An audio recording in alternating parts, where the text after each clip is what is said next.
הדלקתי, אני מוכן לדרך. מה שכן, לא הטענתי את הטלפון הלווייני, אז הוא עכשיו בארגז מחובר לבטריה. מקווה שהוא יטען מהר, שזה נוכל להדליק אותו. יאללה, סלנטו!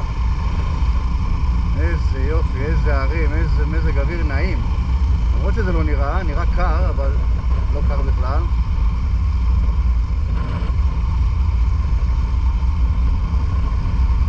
עדיין קצת גשום, כרגע לא יורד גשם, אבל לבוקר ירד. נו.